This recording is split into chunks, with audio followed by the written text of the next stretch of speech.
Le temps de Dieu, les prophéties. Monnaie numérique. L'argent est quelque chose qui, aujourd'hui, a pris une place prépondérante dans nos vies. Parce que l'argent est nécessaire pour tout. Le système financier utilise le système de la dette pour forcer les gens à travailler comme des esclaves. La dette est un moyen d'esclavage. Si vous avez une dette, vous devrez courir pour la rembourser, sinon vous risquez de perdre ce que vous avez, n'est-ce pas? Aujourd'hui, l'espoir de vivre est pratiquement déposé dans l'argent dont vous disposez. Job 31 verset 24. Que j'ai mis ma sécurité dans l'or, ou que j'en sois venu à penser par rapport à l'or raffiné, vous êtes ma confiance et mon espoir. Mais cet argent perdra sa valeur quand la grande tribulation viendra. Regardez les autres vidéos sur le temps de Dieu pour mieux comprendre cette vidéo. Proverbe 11 verset 4. Les richesses accumulées n'auront aucune valeur au jour de la colère divine, mais la justice délivrera le croyant de la mort. Proverbe 23 verset 5. Les biens et le prestige disparaissent en un clin d'œil, ils créent des ailes et volent dans le ciel comme l'aigle. L'une des marques du temps par rapport au temps est la création de monnaie numérique. La monnaie numérique donne un pouvoir de soumission extrême. Si vous ne faites pas exactement ce qu'on vous dit de faire, l'accès à l'argent vous sera retiré en appuyant simplement sur un bouton et vous vous retrouverez sans rien. Être ainsi forcé de suivre le désir des seigneurs de ce monde. Apocalypse 13 versets 15 à 17. En outre, il a reçu le pouvoir de donner vie à l'image de la première bête, afin qu'il ait la capacité de parler et de faire tuer tous ceux qui ne l'adoraient pas. Il a forcé tout le monde, petit et grand, riche et pauvre, libre et esclave, à accepter une certaine impression de marque sur la main droite ou le front. De sorte que personne ne pouvait acheter ou vendre, à moins qu'il ne porte une telle marque, qui est le nom de la bête ou le numéro de son nom. Cette impression est une puce électronique, dans laquelle le pouvoir politique proposera d'abord puis forcera à mettre sur la main droite ou le front. Cette puce sera utilisée pour effectuer des paiements, au lieu des cartes de crédit ou l'argent. L'argent physique sera complètement éliminé du marché financier. L'objectif est de contrôler, limiter et asservir les gens. Dieu avertit qu'en aucun cas vous ne devriez permettre le placement de cette puce, même si vous devez mourir de faim. Apocalypse 14 versets 9 à 11. Puis un troisième ange suivit, avertissant tout le monde à haute voix, si quelqu'un adore la bête et son image, et reçoit sa marque sur son front ou sa main. De la même manière, il boira le vin de la justice sévère de Dieu, qui a été versé sans mélanges atténuants dans la coupe de sa colère. Et il sera tourmenté d'un soufre resplendissant devant les saints anges de l'agneau.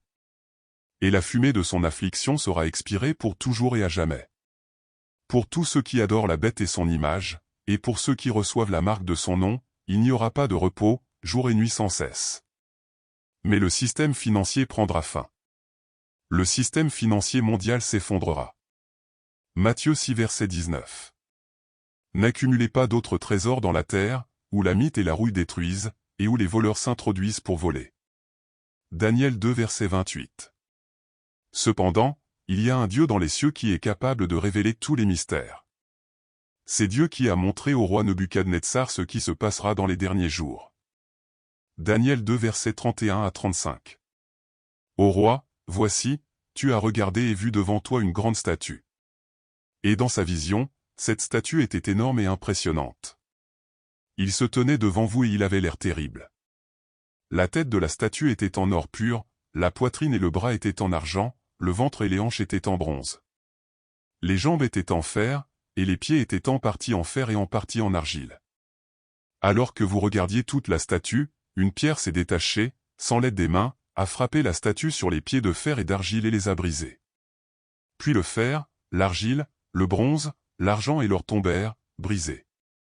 Ils se sont transformés en poussière, comme la poussière que vous voyez dans l'air de battage, quand en été vous battez le blé sur le sol pour le séparer de l'ivraie. Et le vent a emporté tous les restes sans laisser de traces. Cependant, la pierre qui a frappé la statue s'est transformée en montagne et a rempli toute la terre. Avez-vous compris? Cette statue est le pouvoir dirigeant qui gouverne le monde, où la tête de la statue est le pouvoir financier, pilier de tout ce qui se fait sur terre. Daniel 2 verset 45. C'est donc le sens de la vision de la pierre qu'il a libérée d'une montagne, sans l'aide de ses mains, une pierre qui, d'un seul coup, s'est brisée en morceaux de fer, de bronze, d'argile, d'argent et d'or. De cette façon, Le Dieu puissant a montré au roi ce qui se passera dans le futur. Le rêve est vrai, il a du sens et l'interprétation est absolument fidèle. Ce qui est décrit dans ce texte, décrit la chute du gouvernement mondial, où le système financier est le pilier de son fonctionnement. Cela détermine que Christ vient, pour chercher son épouse, son Église, les enfants de Dieu, dont il a essayé de garder la parole du mieux qu'il peut. Comment savons-nous que la pierre est le Christ? Ésaïe 28 verset 16. C'est pourquoi le Seigneur, l'Éternel, déclare. Voici, j'ai déposé en Sion une pierre, un rocher déjà éprouvé, une pierre angulaire précieuse pour poser une fondation vraie et sûre. C'est écrit dedans. Quiconque croit en moi ne sera jamais ébranlé. Ce message vise à partager les connaissances. Apporte l'espoir, que Dieu vous parlera à travers le message, parce que je révèle une partie. Comme le dit la parole, nous le savons en partie, parce que tout est complété ensemble, où l'Esprit révèle la plénitude. Partagez la vidéo et regardez beaucoup d'autres déjà réalisées.